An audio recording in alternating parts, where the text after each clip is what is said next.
Hold the Line with Mike Solon is brought to you by the Seattle Police Officers Guild, Seattle's public safety voice. All right, welcome back to Hold the Line with Mike Solon. I decided to expand the Choe Show, which we were going to release last week, but then something came up that I've been working on for a while, and that was aligning King County labor groups together as one. And we were going to do a press conference revolving our plan due to the catastrophe we find ourselves in. And we had to put the Choe Show, edit and podcast we were going to release on hold. But I think it's so apt to bring Jonathan back in, which means the Choe Show is back in the house. We're going to add it to our initial taping, which was a little bit of 2 weeks ago, and expand on the press conference that we did. So stay tuned. We'll get right back to you. The line must be drawn here. This far, no farther. This is where we hold them. This is where we fight. We will not go quietly into the night. We will not vanish. Not a fight. Hold the line! Hey, welcome back to Hold the Line with Mike Solon. Jonathan Choe is in studio. He's going to participate in part 2 of our first edit that we did about 2 weeks ago because I had to delay the release of the podcast initially because we were working on a significant issue involving public safety, and that's obviously the crime.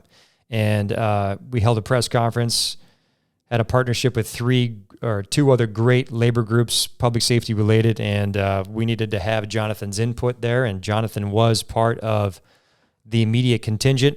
You can check out our press release in the description, and it's also up on Facebook when we did it live. So, Jonathan, welcome back to the studio, man. Yeah, thanks for having me again, Mike. So we had that press conference.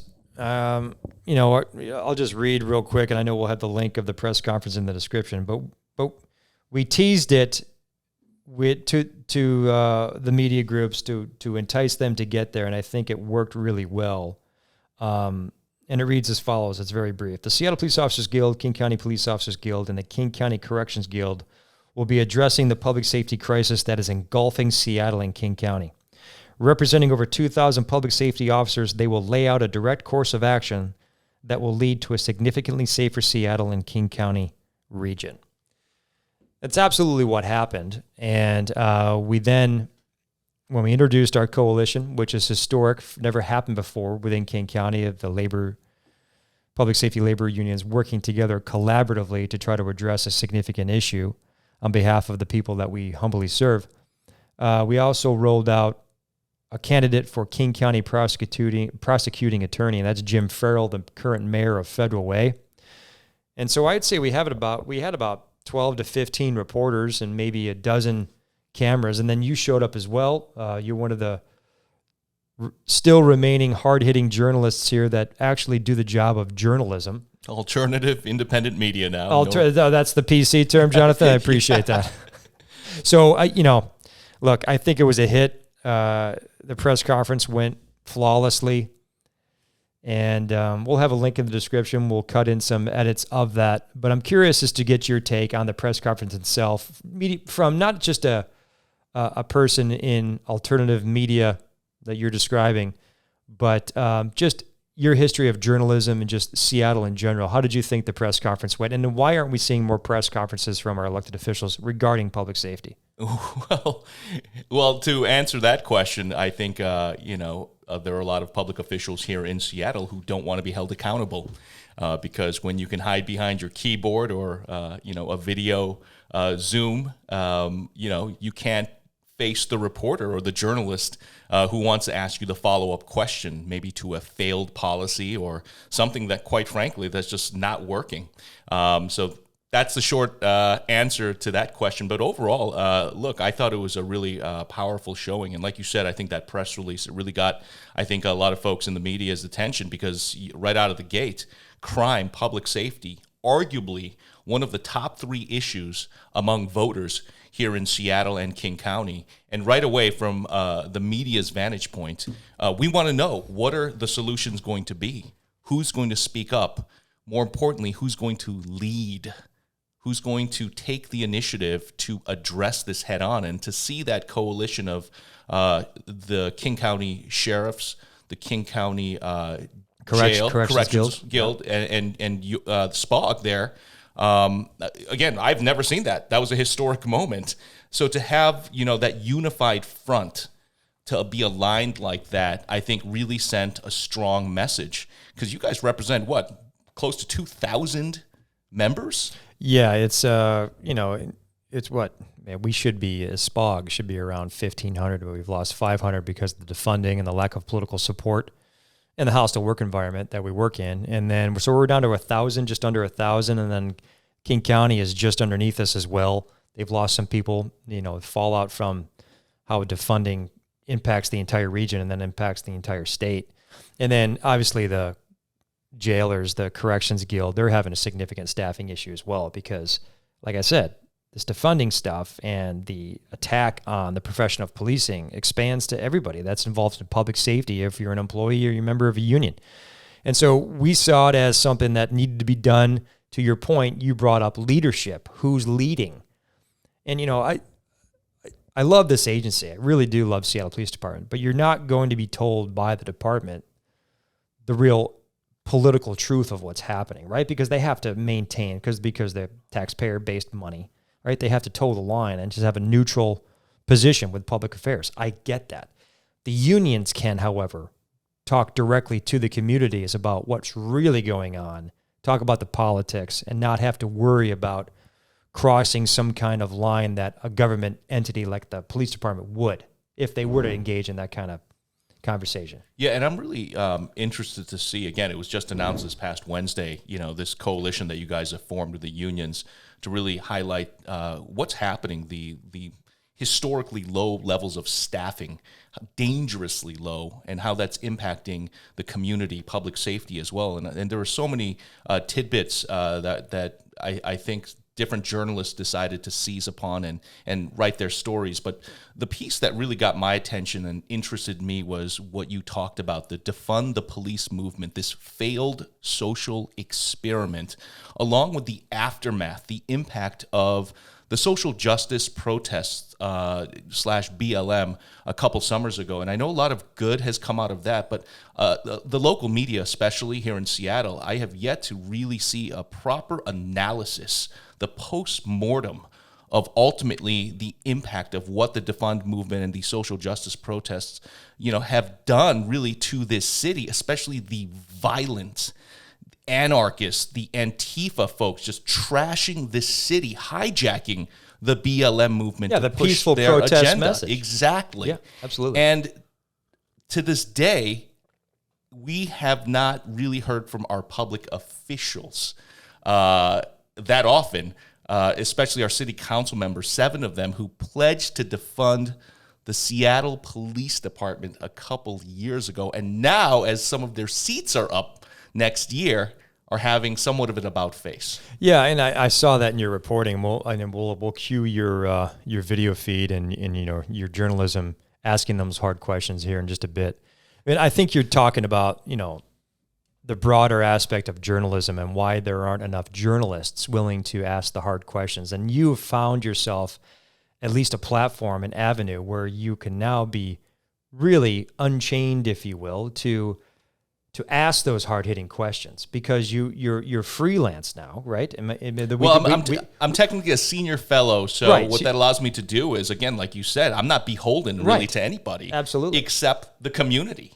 I'm still in Seattle reporting on these stories that are underreported, off the beaten path, that are not being covered by the mainstream press for various reasons. I don't even know if we have time to get into and then all of you've that. been attacked personally. I mean, we got into that in part 1 here, right? Yeah. But, it's just, what it shows you is if they can't debate you on the issues or the facts, they're just going to attack your character.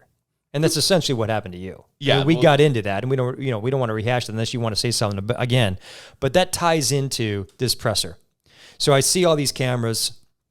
It was fantastic. The media showed up, and that's, it's good to see that the media are interested, because public safety, the issues surrounding our region are profound, and people are really scared. Absolutely. Right? Crime's out of control. And you see it every day in what your great work. We're getting the data from you guys. You know, the data don't lie, basically. The data doesn't lie, exactly. And then we put it out weekly in the Public Safety Index, find it at seattlepoliceofficers.com. But I see all these media folks there, and I'm meeting people that I've exchanged emails with. I haven't really met them face-to-face, some of these people, and some of them are brand new. 3-4 months into this area, coming from Texas, East Coast, going to the jobs, right? So they don't really have the background of, the history of Seattle, the riots from 2020, the history behind the police department, how we're the modeled reformed agency just days before Floyd. I always say that because it's so important. They don't really understand those nuances, right? And so sometimes I would imagine, you correct me if I'm wrong, as a journalist, that you can miss those facts and not have enough context in a piece that you're putting out to the community. So they're not really all measured in with all the information. Am I correct? Yeah, 100%. I mean, look, our entire industry right now is going through another shakeout. We're still dealing with the aftermath of the Great Resignation. Just in the past year, due to various reasons, so many veteran journalists, especially here in Seattle, people you grew up watching practically, have either retired, quit, or simply moved to other industries. And they're now just a handful of veteran reporters, at least on the TV side, because again, that's my background. I'm not speaking for the print folks, but it's impacting the print side as well, and radio, but especially in TV land. You've got a lot of these new kids now coming into the Seattle market. Before, coming to Seattle was considered, quote unquote, a destination market. This was a goal. This is where you wanted to end up. But that's after, cutting your teeth in like 2-3 different markets. But now you have some kids who've only been out of college, 2 years or something. They're ending up in Seattle, and they're green, and they don't, like you said, have the historical context that's so important. And it's not just the reporters, it's the team, it's these stations, the assignment manager, the news director, the assistant news director, the producers. It's just this revolving door now that you don't have these locals here who really understand the narrative, sort of how we got to this point. And I think providing that type of context now for journalists to our audience is so important, especially during press conferences like yours. How did we get to this point? Yeah, how did we get to that point? Form this unified coalition to come out to get the attention of the community to say and really sound the alarm. I think that's what I took away from it. A great way to put it, sound the alarm, because that's what it was. I mean, I've been doing it so long. It's just sounding the alarm, like how bad this is going to be, this defunding post riots is going to be, and how it's been and how it's rolling out. Mike. I called it. So, and I hate to say you were right, but you called it. Thanks, I appreciate that. I'm trying to be humble here, but I'm not always right, but try to be right as much as I can. So I'm looking at the crowd here at the presser, and I see a fellow who comes forward and introduces himself, and it's Mike Carter from the Seattle Times. And I finally put a face to the name, and Mike Carter is what I would call a person who writes for the Seattle Times, who's been there for a long time, who in my history here with this union, it's been going on close to 8 years, has absolutely hated police. And I did a podcast, episode number 8, you can check it out, where Mike had hit probably his first hit piece against me as being the union head. And I, of course, had to rebut him. And I'll remind the audience that when Mike was asking some questions that were obviously politically leaning, he's very far left. I would wish we'd have more moderate journalists, whether it's, video, TV, or if it's in print. Or at least try to be objective. Try to be objective. Yeah. That's a great way to put it. And obviously Mike is not objective. So I refer to his columns as op-eds, which they are. And it's quite interesting that his comment section that you normally find in a Times written piece is open, but on his, there's no comment links. So I find that very curious. And I would wonder what the readership data shows in terms of people that actually consume his pieces. Having said that, I have to address this because when I saw him there, I realized, okay, he's going to write a hit piece again. And so, of course, he did. He published it just hours after our presser, which was September 7th, just the other day. And his title is Seattle Area Law Enforcement Union Chiefs Push for Jim Farrell in Prosecutor Race. And basically it boils down to this. I fully believe that Mike Carter is pushing for Lisa Mannion to take the position of King County Prosecuting Attorney. Period, bar none. Lisa has aligned herself with, I think, are far-left activists to try to get her into office, and I think she's lost her objectivity in terms of trying to create an objective, moderate, the leading law enforcement official in King County. I think she's going to undermine a moderate approach to that and actually politicize that seat more so than it's been politicized ever. And so Mike, who obviously is backing her, says a few things. He contacted her and describes me as Manning saying, Manning, who also is Satterberg's chief of staff, has criticized Farrell's decision to seek and accept the support of Solon, a controversial figure as president of SPOG and host of conservative law enforcement podcast, Hold the Line. Well, number one, I don't think my podcast is conservative. Yeah, I represent 1,000 people, and we have all aspects of political ideology in our membership ranks.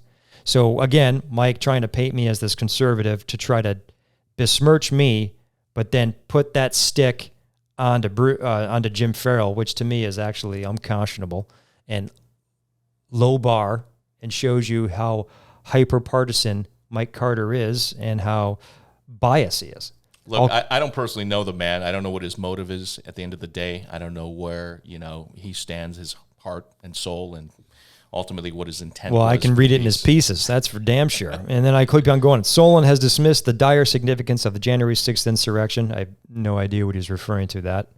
At the U.S. Capitol, and continues to fight efforts to reveal the names of 6 SPOG members who participated in the attack on democracy.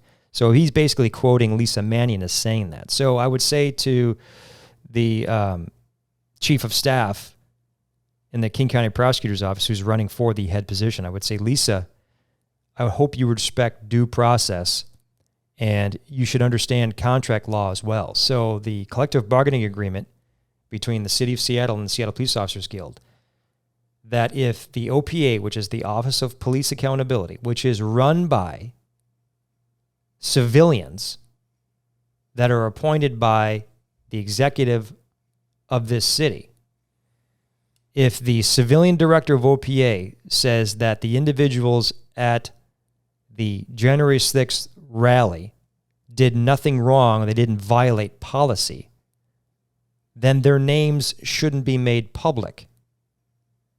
So you advocating for the release of those names shows you that you do not respect contract and you don't respect the officers who were just exercising their First Amendment rights. And for me and for these other law enforcement officers, that's a deep concern for us. So we don't see public safety as having any place in politics. You have to remove politics out of public safety. And we fear is if you're in office, you're going to make public safety hyper-politicized more so than it has ever been in this county. So that's why we're taking the position we are to back Jim Farrell. So I just we have to address Mike Carter's another hit piece. I don't think it's gotten much traction, but I'll never let anybody besmirch me or anybody else that I represent without being challenged. So thanks for being who you are, Mike Carter. Appreciate it. Did Mike come back to you? He actually sent an email, and I will never answer his emails because nothing ever written from him is going to be objective in my mind. Yeah, well, look, regarding Mannion and Jim Farrell, I think it is an extremely tight race. I think the political winds are changing. I think Seattle, even based off of City Attorney Ann Davison's win, last year, I think the city's looking for something different. At the same time, I think Mannion, brings a lot of experience in the prosecutor's office, but I think she needs to be careful as well in terms of how she responds, because clearly she's looking for every opportunity to pounce and be on the attack. Well, it shows an ounce of desperation. It really is. When you start coming off the facts, then you start attacking people, their characters, to me, you're losing. and you're not respectful, you're not professional. It's and almost like guilt by association, right? Well, it's exactly what she's trying to paint. And of course, Carter is going to carry the water for her. So, the reason why I bring that up is not to sound like sour grapes, but it needs to be addressed that we've lost, in my view, objectivity in most journalism. I think if you look at the facts, we'll put that in the description in terms of how the public has lost confidence in media. Now, I think that's more of on a national scale. I would be curious to see, local statistics on the community's confidence in media. But I wish we could get to an area in our society where we had moderate, objective journalism. And I think we would all be more informed versus being told what to think in written pieces such as what Mike Carter put out, which is unconscionable. Well, you picked up on a really interesting, trend that's happening now in American journalism. Even the outsiders, the academics who study this stuff are noticing that a lot of, networks now as well and publications, the line has started to blur because, the journalist, reporter may be writing an objective piece, but they may be expressing their opinion on social media, right? And we're in this age now where it's about clicks, it's about views, it's about likes. And that's ultimately what gives a lot of journalists now an audience, credibility in some ways, and popularity. So it's this very interesting time right now where the traditional gatekeepers really are starting to lose their influence. Corporate media and power.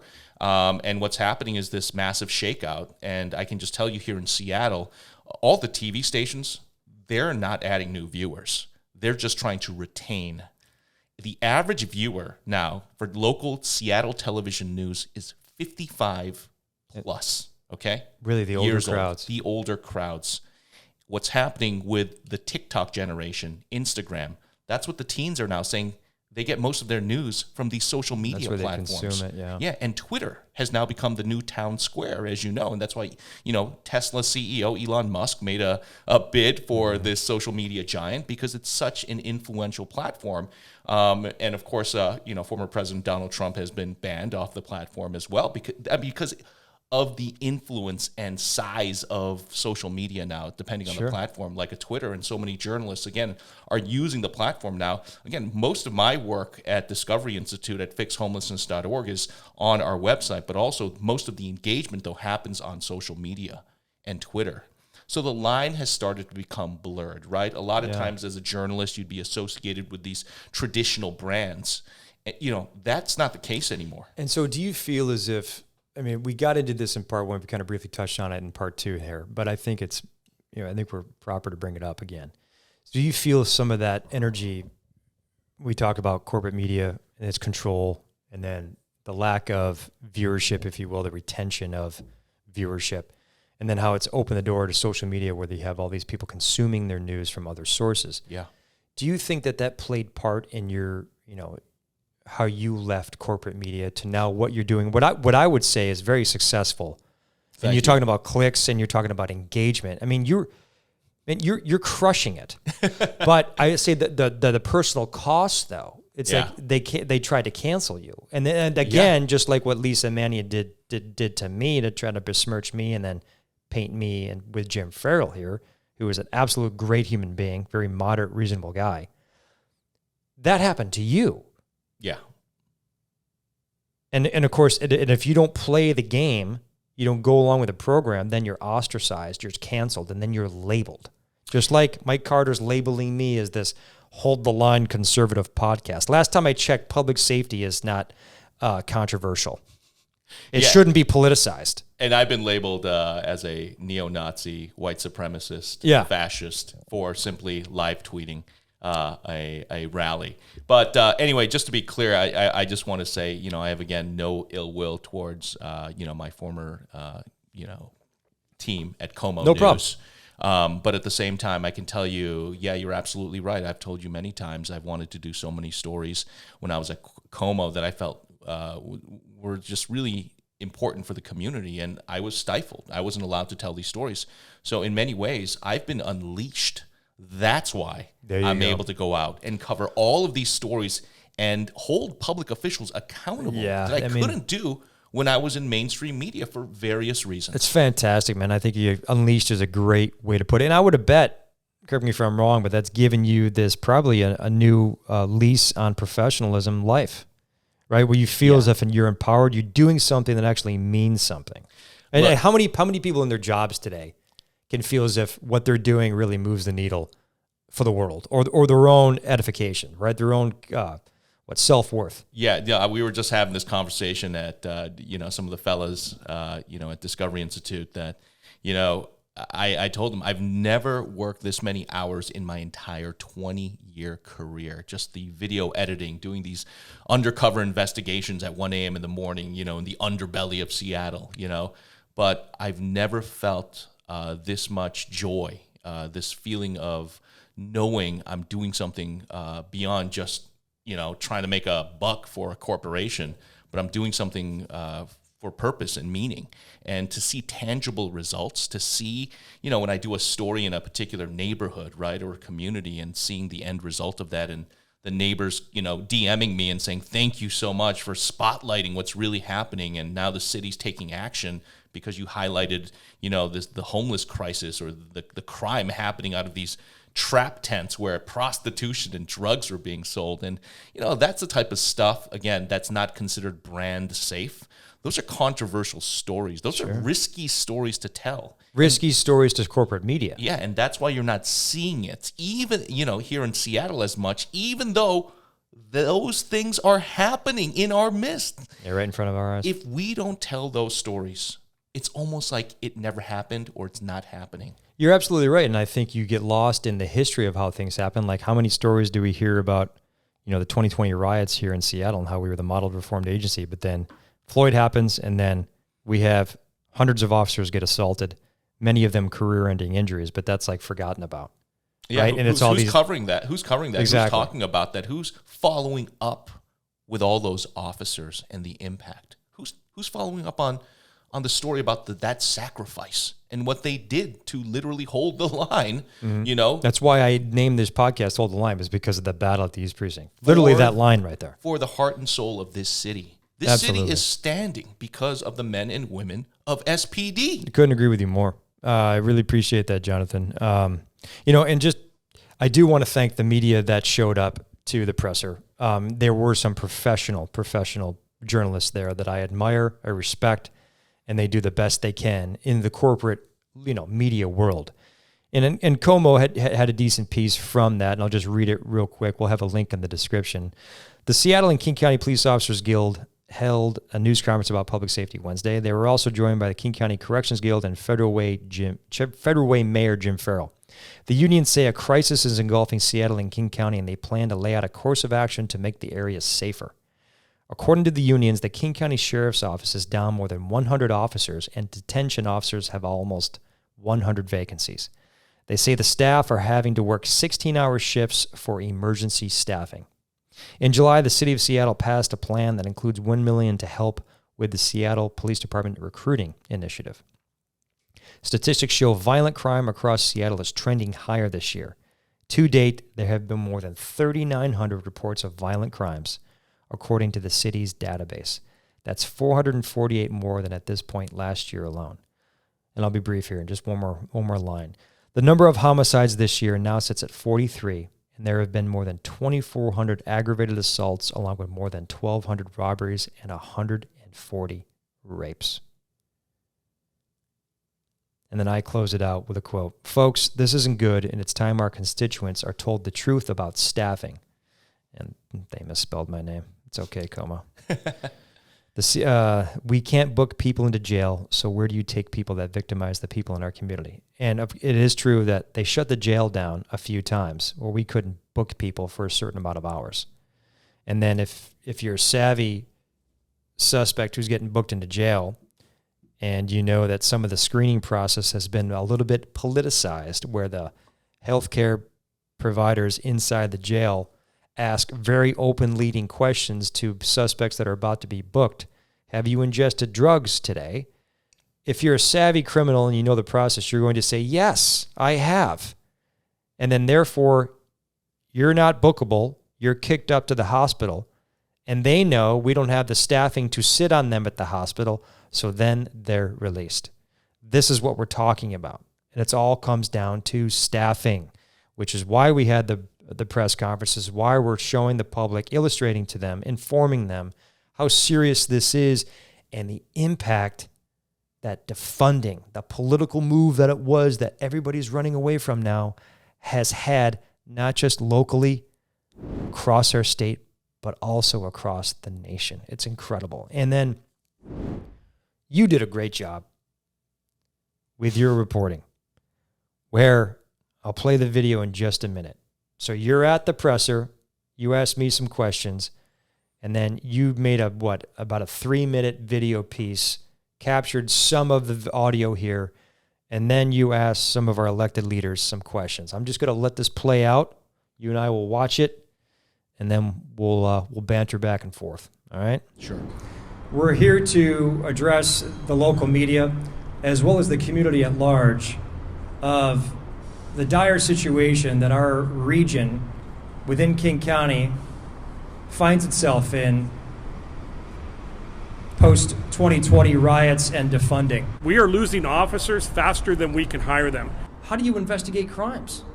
You know, with all the stuff that's been going on over the last 2 years, no one really wants to do this job anymore. And I'm fearful that if we lose more people, 911 response times will continue to spike. And the victims should be the focal point of this post-defunding nonsense that we're living in. Mike, are there any elected officials you want to call out by name right now? Nice try, Jonathan. I wasn't going to bite.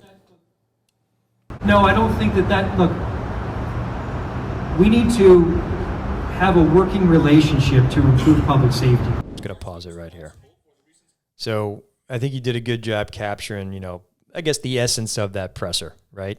Yeah, look, I know a lot of times a lot of the other reporters will cover the nuts and bolts. And like I said, I think I have the freedom now to seize on particular topics. And again, for me, what interests me, what piqued my attention immediately was the fact that you guys were saying that the defund movement was partially responsible for creating this culture of lawlessness, right? Absolutely. And the fact that the officers just want to do their job but can't even do it anymore. So it's leading to this vicious cycle of people saying, I'm done. I'm not going to deal with this insanity. And, at the end of the day, for me, my reporting, the foundation of it is about holding public officials accountable.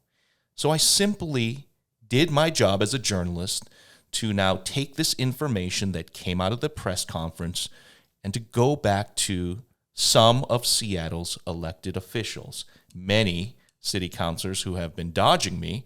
I just happened to learn that they were at a Parks meeting that evening right after the press conference. So timing is everything. Timing is everything. So I rushed over there, and lo and behold, Lisa Herbold, Dan Strauss, Andrew Lewis, they were all there. And they happened to be 3 out of the 7 city council members back in 2020 who pledged to defund SPD. And that's why I simply asked that question. Do you regret now pledging to defund SPD? And if you had to do it all over again, would you do it? And so, I mean, that's you doing your job as a journalist, I think, really well. I don't see many, probably hardly nobody would ask them these types of questions in Seattle. Well, it's uncomfortable, right? I mean, it is uncomfortable. And I think, this area we have a tough time dealing with uncomfortable conversations, right? Yeah. And it's what you asked me, at the beginning of our conversation today, the importance of, again, being available as a public official. And unfortunately for, whatever reason, they're not always available. And you ask anyone in the media if they have a question, the public information officer or the city council member may not always get back to that person, especially if it's a controversial topic. And that's why, just for your audience, I want to be very clear. I tried to contact these city council members for weeks on various topics, especially on public safety. So and they ghost you majority of the time. Exactly. They ghost me, no response. So that's why, public place, public forum, mm-hmm. Fair game. Fair game. And so you're right. And you asked a great question to me. It was like, hey, can you want to call out anybody of these public officials? So obviously I I don't know, I want to say dodged, but I didn't answer your question. Well, I'll get to it. So as the union head, obviously this organization came at anybody that vowed to defund us really hard in 2020. We had to, right? Our jobs were on the line.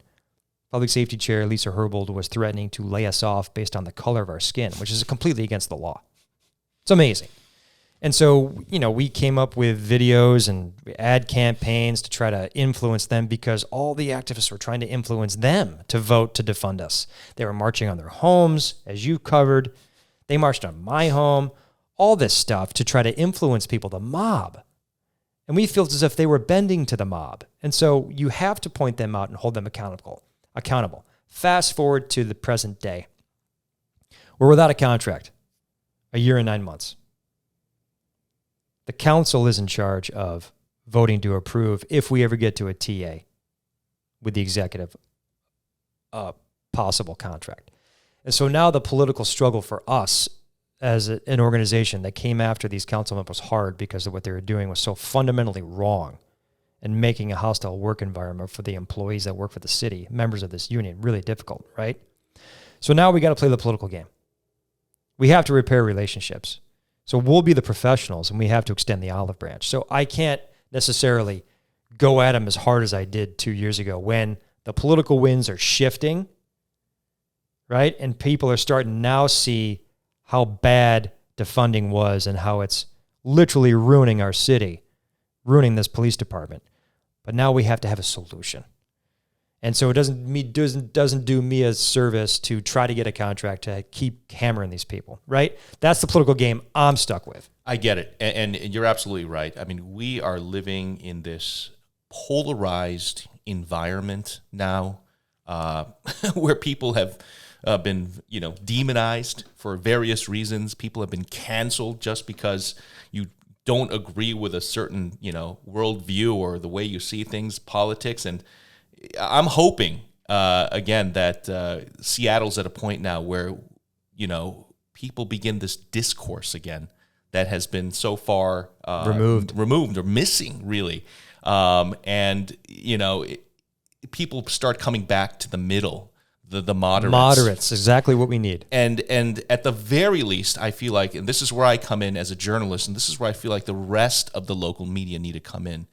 We need to, again, hold our public officials accountable, to remind our public officials, or the voters especially, where they stood a couple of years ago and where they stand now. Well, we reminded them, too, where they were a year before 2020. Where they were advocating publicly when they were running for office, more police officers.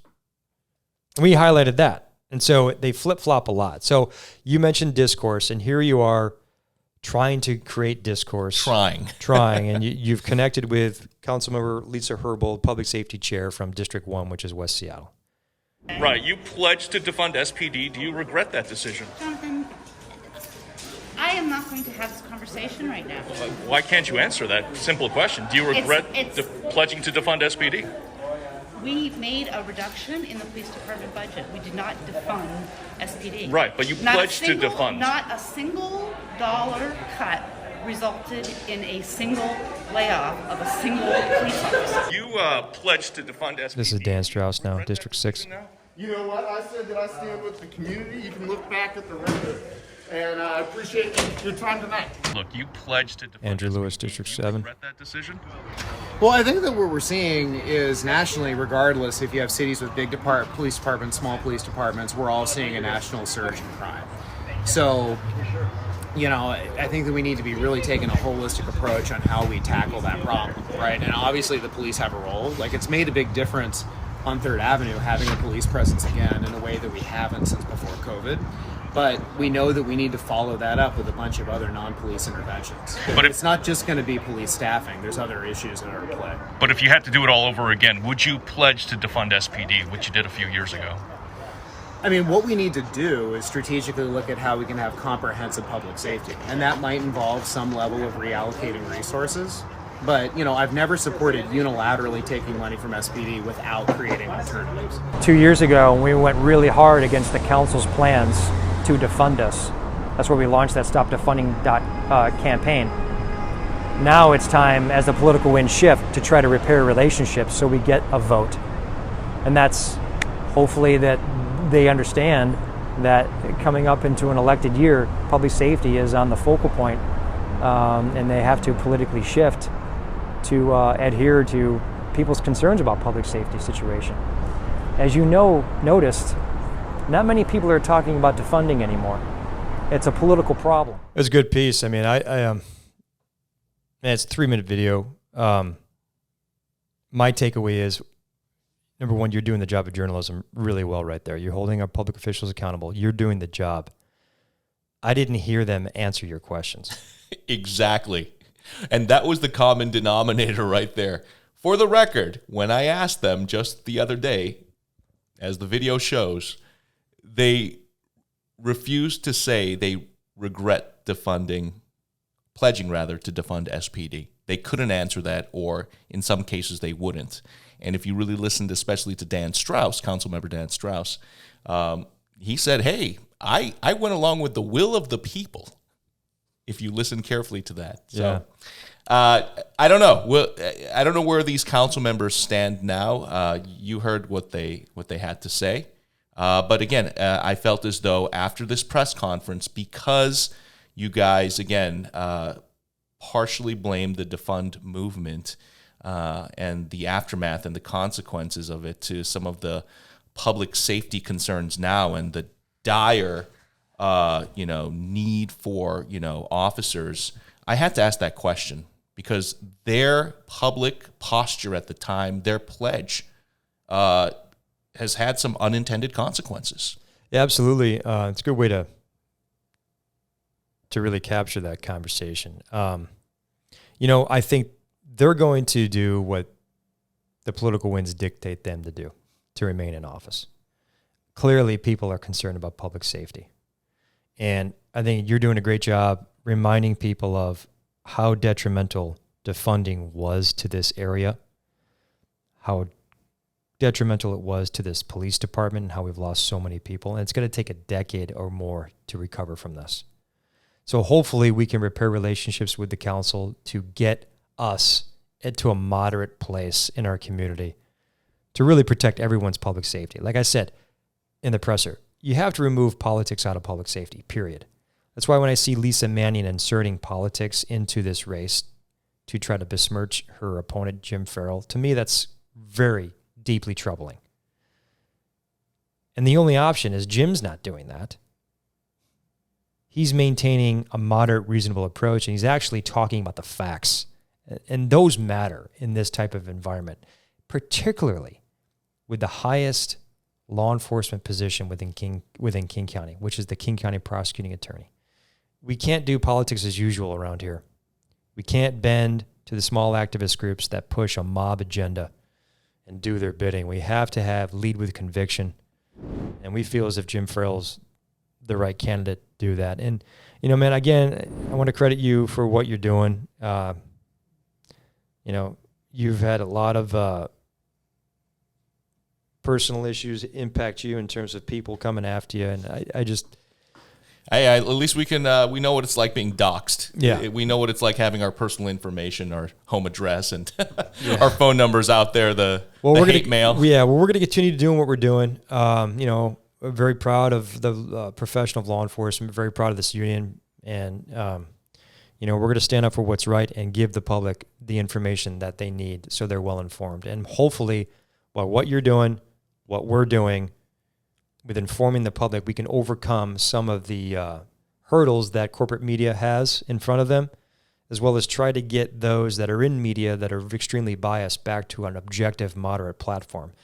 And perhaps we can come together in a society where it's just hyper polarized right now. Yeah, and my final, word is, I have friends within SPD and other law enforcement agencies, and they know that if I'm doing my job right, if I'm truly at least trying to be objective, I'm not only going to highlight what's happening positively within SPD or any law enforcement agency, if there's any, issue or problem or a mistake made by an officer, then I have to hold the officer and the agency accountable as well. Absolutely, and we're professionals. I mean, hey, I'm not perfect. I've made my mistakes. I've made mistakes in this seat as well. And we have to be humble enough as professionals to acknowledge that, because we never stop learning. Never stop learning. And that's where we're held accountable. That's why, we have these positions where we work for the community. By all means, we have to accept accountability and respect it. What continues to baffle me, though, is, and I'm not afraid to say it, that I support law enforcement, but for saying that here in this region, I might get canceled. I might get canceled now, Mike. How did we get to this point? Well, Jonathan, I'm in law enforcement, and I have been canceled. But here we are, man. We're on a good platform, I think. And I want to thank you, the viewership, for sitting with Jonathan Choe from the Choe Show. Jonathan, good man. Thanks again for having me, Mike. All right, buddy.